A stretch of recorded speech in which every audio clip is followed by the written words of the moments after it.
മകളെ കെട്ടിച്ച വീട്ടില് മോക്ക് നല്ല സുഖം, അൽഹംദുലില്ലാ. എന്റെ ദുആ അല്ലാഹു സ്വീകരിച്ചു.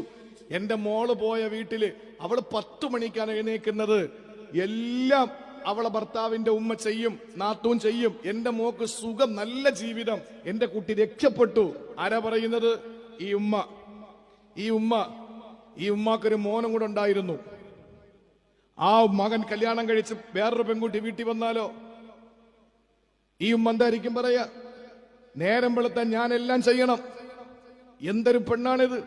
ഇവളെ പഠിപ്പിച്ചു കൊടുക്കാൻ അവളെ ഉമ്മ തയ്യാറായില്ല എന്ന് പറഞ്ഞിട്ട് ആരാന്റെ മകള് തന്റെ വീട്ടിൽ വരുമ്പോൾ, തന്റെ മകള് മറ്റൊരാളുടെ വീട്ടിൽ പോയപ്പോ ചെയ്ത കാര്യങ്ങൾ അത് നന്മയായെടുത്തു പറയുകയും, ആരാന്റെ വീട്ടിലെ പെൺകുട്ടി സ്വന്തം വീട്ടിൽ വരുമ്പോൾ ആ വരുന്ന വീട്ടിലെ പ്രവർത്തനങ്ങൾ ഒരു ഭാരമായി തോന്നുകയും ചെയ്യുന്ന രീതിയിൽ മനുഷ്യന്റെ മനസ്സ് കുടുസായി കൊണ്ടിരിക്കുന്നു, പ്രത്യേകിച്ച് സ്ത്രീകളുടെ. അതൊക്കെ മാറിയേ പറ്റൂ. പഴയ ലോകമല്ല, പഴയ കാലമല്ല. തിരിഞ്ഞു നിന്ന് ചോദിക്കാൻ ഒരു പെൺകുട്ടി തയ്യാറായാൽ അവിടെ ബന്ധത്തിന് വിള്ളൽ വീഴുകയാണ്. ആ ഒരു രീതിയിൽ പ്രിയപ്പെട്ട സഹോദരങ്ങളെ, നമ്മുടെയൊക്കെ വിവാഹങ്ങൾ മാറി.